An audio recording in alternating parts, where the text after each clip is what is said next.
This video is going to quickly go through how to remove files and directory with Unix commands. Okay, so first of all I would like to make sure where I am, and so for this we use the pwd command, print the working directory, the current directory I'm in. And if I do this, it tells me I'm in Scratch user, my username, and then a directory called calculation, which is the directory I would like to be in. To check what's in the directory, I can use the listing command, ls, and this shows me that there are 4 calculation directories, 1, 2, 3, 4, and then a file called data_new.txt and a file called data_old.txt. And I would now like to remove the data_old.txt file. To do this, I'm going to use the remove command, which is rm, short for remove, and then I'm going to give it the name of the text file I would like to remove, rm data-old.txt. If I press enter, it did something. If I now use the ls command, it shows me that the data_old text file has disappeared and has been deleted. Now there needs to be a word of caution. There is no trash bin on Unix or Linux systems.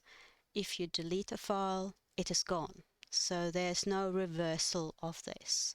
So the remove command has to be handled very, very carefully, and you have to make really sure that the file you are deleting is really a file you need or would like to delete. So you have to make sure what you're doing. There's one way of making remove check and ask you if you're sure, and I'm going to show that to you by now removing the data_new.txt file. Again, I use the rm command, but I'm adding a -i flag to the remove command. And if I now do data_new.txt, it will actually ask me if I would like to remove the regular file data_new.txt, and I have to tell it yes or no to do so. So if I now do yes and press enter, it will show me that the data_new.txt file has now also been removed. Now what happens, so that we've removed some files now, what happens if I try and remove a directory? So let's try the remove command, rm, on the calculation 4 directory. So calculation 4. Let's see what happens. Okay, so now it's actually giving me an error, and that is because it is a directory, and it is because the directory is not empty as well. So we actually have to tell the remove command that we would like to remove the directory and its contents. And so we have to give it an extra flag to do that. So we use the rm command and then use the -r flag. And that's telling the remove command that you would like to remove the directory and its contents recursively.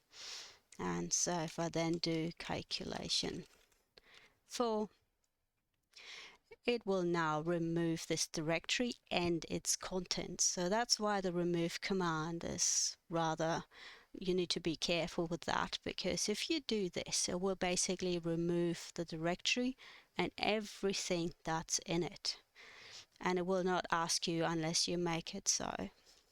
So if I now try the ls command again, it now shows me that the calculation 4 directory has been removed or deleted. And I would like to stress again that this is not reversible. Once you have deleted something, it is gone and you will not be able to retrieve it. So getting into the habit of using DRM -i and then calculation 3, for example, and I need the -r option as well. And it's now actually asking me if I want to do this, and if I say no, and do my ls again, my calculation directory, 3 calculation directory, and its contents will still be there. So using the -i option is actually a very good habit, and will actually prevent you from deleting files or directories and their contents that you don't actually want to delete.